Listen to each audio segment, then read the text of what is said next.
Hello दोस्तों, नमस्कार। आप सभी लोगों का एक बार फिर से स्वागत है मेरे YouTube चैनल इन्वेस्ट विद अमन में। तो दोस्तों, इस वीडियो को शुरू करने से पहले जरूर ये कहना चाहूंगा, वीडियो आप लोगों को पसंद आए तो उसे लाइक करें, शेयर करें एंड चैनल को सब्सक्राइब करना तो बिल्कुल भी ना भूलें। तो चलिए, आज ही के दिन जैसा कि आपको पता ही है, Q3 के रिजल्ट का सिलसिला जारी है। आज ही के दिन एक कंपनी के रिजल्ट आए हैं और वैसे भी रिजल्ट सीजन का लगभग लगभग एंड हो चुका है। बस गिनी चुनी दो चार आज के दिन तो बहुत सारी कंपनीज के नंबर आए हैं, लेकिन इसके बाद एक आध दो कंपनियों के ही नंबर हैं। वो उनमें से शायद एक एबीबी है और एक पीजीएचएच है। दो तीन बड़ी कंपनीज के ही नंबर ओनली मात्र बचे हैं, तो एकदम लास्ट ही समझिए, उसके बाद नंबर्स का सीजन खत्म हो जाएगा। तो चलिए, आज जिस कंपनी के बारे में हम बात करने वाले हैं उसका नाम है संवर्धना मदरसन इंटरनेशनल लिमिटेड। तो आज ही के दिन कंपनी के नंबर आए एंड आज के दिन का आपको पता ही है, मार्केट में ब्रूटल सेल ऑफ चल रहा था एंड ये स्टॉक भी लगभग लगभग 0.4% नीचे टूट के बंद हुआ है।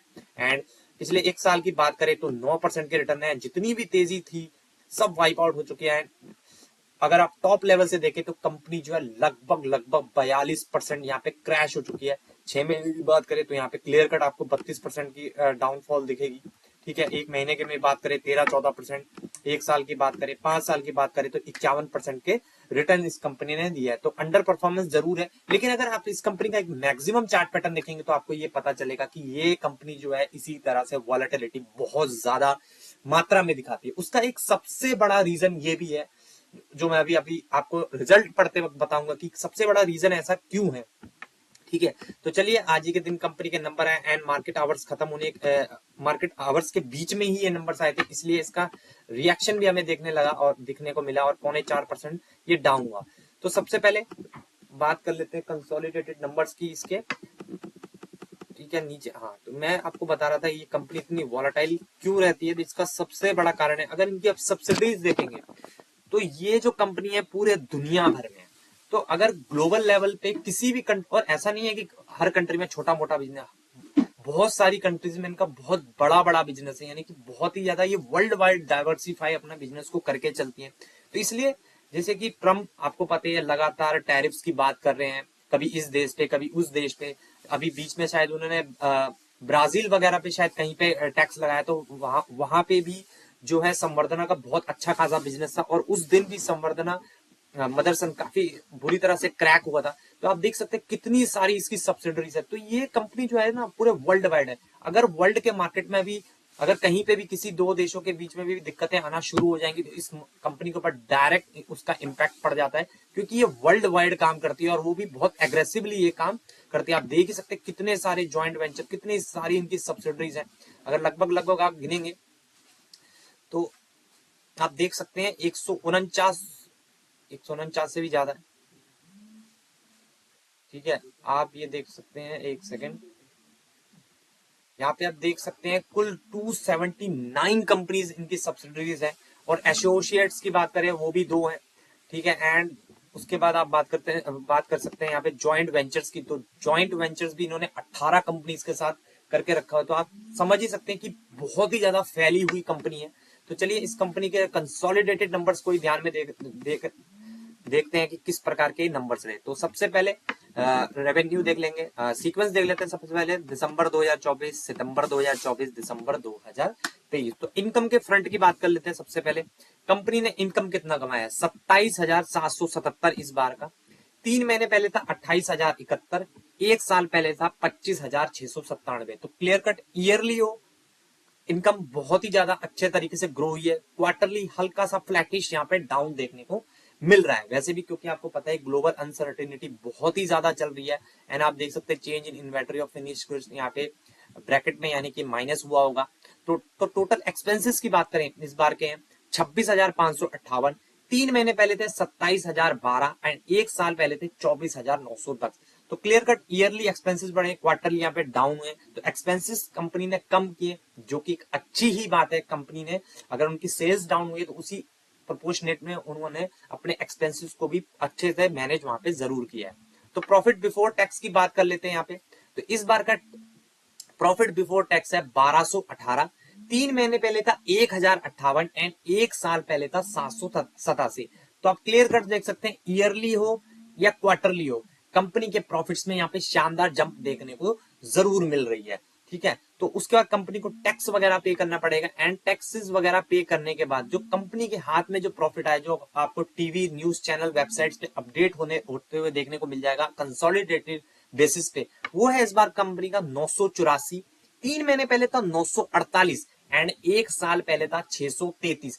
तो ईयरली हो क्वार्टरली हो, आप देख सकते हैं कंपनी ने डिसेंट ही परफॉर्मेंस यहाँ पे जरूर निकाल के दिया है, अपने प्रॉफिट्स जो है अच्छे से मेंटेन कर पाए। और वैसे भी देखिए मार्केट में जिस प्रकार का ब्रूटल सेल ऑफ चल रहा है, तो आपको ऐसी कंपनीज की लिस्ट हमेशा बना के रखनी है जिन्होंने क्वार्टरली एंड ईयरली अच्छा प्रदर्शन किया हो, एटलीस्ट जंप हो। बेशक फ्लैटेस्ट जंप है यहाँ पे, बहुत तगड़ी जंप नहीं है क्वार्टरली बेसिस पे आप देखेंगे, लेकिन एटलीस्ट फिर भी जंप है। अगर बहुत सारी कंपनीज तो आप देखेंगे वो तो ईयरली क्वार्टरली दोनों बेसिस पे डाउन है, पर यहाँ पे अगर आप इस कंपनी का देखेंगे ईयरली हो या क्वार्टरली हो, यहाँ पे ईयरली तो काफी अच्छे नंबर है, क्वार्टरली भी नंबर्स में थोड़ी इंप्रूवमेंट देखने को जरूर मिल रही है। उसके बाद बात कर लेते हैं कि इनके सेगमेंट वाइज रेवेन्यू वहां पे काम कैसा चल रहा है। तो वायरिंग हार्नेस, जिसकी एक सब्सिडरी कंपनी एम सुमी के नाम से भी है, तो ठीक है, उसका जो इंडिया का जो वायरिंग का बिजनेस है वो अलग है, ये इंटरनेशनल वाला है। तो यहाँ पे आप देख सकते हैं 7800 कंसोलिडेटेड में एम सुमी भी आ जाएगा, सॉरी मैं ये बताना भूल गया आपको, तो वो भी कंसोलिडेटेड पीरियड में वायरिंग का बिजनेस उनका यहाँ पे भी ऐड हो जाएगा। तो उनका रेवेन्यू है 7829 इस बार का। 3 महीने पहले था 8111 एंड 1 साल पहले था 7916। तो यहाँ पे ठीक ठाक ही है, ईयरली भी डाउन है, क्वार्टरली भी यहाँ पे डाउन ही देखने को मिल रहा है। मॉड्यूल्स एंड पॉलीमर प्रोडक्ट्स की बात करें 14613 इस बार का, पिछली बार का था 14640, 1 साल पहले था 12754। तो ईयरली अप है यहाँ पे रेवेन्यू, क्वार्टरली फ्लैटिश है। विजन सिस्टम्स की बात करें 4729 इस बार का, पिछले 3 महीने का था 4807, 1 साल पहले था 4806। तो फ्लैटिश है एकदम। उसके बाद इंटीग्रेटेड असेंबलीज की बात करें 2660, 2527, 2591। तो यहाँ पे भी ठीक ठाक ही परफॉर्मेंस कंपनी ने दिया। इमर्जिंग बिजनेस की बात करें तो 2693, 2905 एंड 1959। तो यहाँ पे भी ठीक ठाक ही है बिजनेस, बहुत ज्यादा कोई ग्रोथ नहीं हुई है, लेकिन हाँ सबसे अच्छी बात यह है कि बहुत ज्यादा मैसिव भी ग्रोथ नहीं हुई है कंपनी के यहाँ पे रेवेन्यू के टर्म में हम अगर बात करें तो चलिए बात कर लेते हैं कि इनके मार्केट एक्सपेक्टेशन वगैरह क्या रहे। तो Samvardhana Motherson Q3 profit surges 62% year on, margin beats estimate. तो आप देख सकते हैं मार्जिन के फ्रंट पे कंपनी ने यहाँ पे जरूर अच्छा किया है। वहां पे क्लियरली आप देख सकते हैं one of the key highlights of the quarter है सिग्निफिकेंट रिडक्शन ग्रॉस डेट। तो इन्होंने कर्जा भी कम करते हुए देखने को मिले, which decline by 28% sequentially. Net debt also fell by 9% quarter on quarter. तो कंपनी अगर जो भी कर्जा लिया उसको लगातार अगर कम करते जा रही है, तो ये भी कंपनी के लॉन्ग टर्म के लिए बहुत ही अच्छी बात होती है। तो मार्जिन भी एस्टिमेट्स को बीट किए हैं, मार्जिन जितनी भी स्ट्रीट के एस्टिमेट्स है उनसे अच्छा है। एंड दूसरा इन्होंने अपने डेट को भी कम करने की बात बताई है कि इन्होंने डेट को कम किया, जो कि एक और अच्छी बात है। उसके बाद इन्वेस्टर प्रेजेंटेशन वगैरह भी आपको पढ़नी चाहिए, ठीक है। तो यहाँ पे हम पढ़ लेते हैं उनका मैनेजमेंट क्या क्या बोलता है। तो आप देख सकते हैं कमेंटिंग विवेक चंद सहगल जो इनके चेयरपर्सन है वो क्या कहते हैं, our performance demonstrate the resilience and adaptability of our diversified business model, our engineering manufacturing and assembly capabilities will help us navigate challenges while delivering future growth. I am pleased to announce that our first plant for the consumer electronic business has been operationalized during the quarter. तो एक नए business में भी ये company enter हुई थी। Non, आपको पता ही होगा ये ऑटो सेक्टर में ये कंपनी काम करती है, लेकिन इन्होंने अपना नॉन ऑटोमोटिव सेक्टर बिजनेस में भी ये एंट्री ले चुके हैं। और वहां पे जो उनका फर्स्ट प्लांट है जो कंज्यूमर इलेक्ट्रॉनिक्स के रिलेटेड जो बिजनेस में इन्होंने स्टार्ट करी है, उनका जो फर्स्ट प्लांट है वो उन्होंने ऑपरेशनल कर दिया है इस क्वार्टर में। तो आने वाले टाइम पे इनके रेवेन्यूज और भी अच्छे हो सकते हैं, which will further strengthen our non automotive business. We remain focused on maintaining a strong balance sheet with control on capex and leverage ratio. आप देख सकते हैं ये इन्होंने बताया ही है कि इन्होंने डेट यहाँ पे कम किया। तो year on year growth revenue में 8% है, एबिटा में 13% है, पैट में 20% है, जो कि अच्छी ही बात है, ठीक है। तो बाकी चीजें भी आप पढ़ सकते हैं। फर्स्ट प्लांट भी जैसा कि मैंने आपको बताया इलेक्ट्रॉनिक बिजनेस का, 2 other plants for consumer electronic business. तो और 2 प्लांट भी ये लगाएंगे जो कि इन्होंने बोला है FY26 एंड FY27 तक, वहां से भी मतलब वो भी ऑपरेशनलाइज हो जाएंगे। उसके बाद control capital expenditure align with involve market dynamics, further reduced capex guidance for 500 crore to 4,500 crore plus minus 5%। 2 new acquisition announce, तो 2 नए एक्विजिशन भी इन्होंने किया है। तो आप पढ़ सकते हैं बल्दी auto and Atsumitec to enable further diversification and vertical integration. Form 2 new joint venture with Sanko Japan and Matsui Japan, strengthening packaging business under logistic solution business division and process and industrial automation. तो आप देख सकते हैं अलग अलग business में 2 joint venture किए हैं, 2 एक्विजिशन किए, और ये कंपनी जो एक्विजिशन के लिए तो खास तौर पे जानी जाती है। तो उसके बाद देख सकते हैं impelled across Airbus product portfolio become tier 1 supplier to Airbus commercial. तो ये एयरक्राफ्ट में जो एयरबस, आपको पता ही है कि दुनिया के जितने भी जहाज हैं वो तो 2 ही कंपनियां ज्यादातर बनाती हैं, या तो एयरबस या तो दूसरी कंपनी का नाम है बोइंग। और इस कंपनी का दोनों ही कंपनी के साथ काम चल रहा है, और इन्होंने अब एयरबस के साथ भी काम शुरू कर दिया है।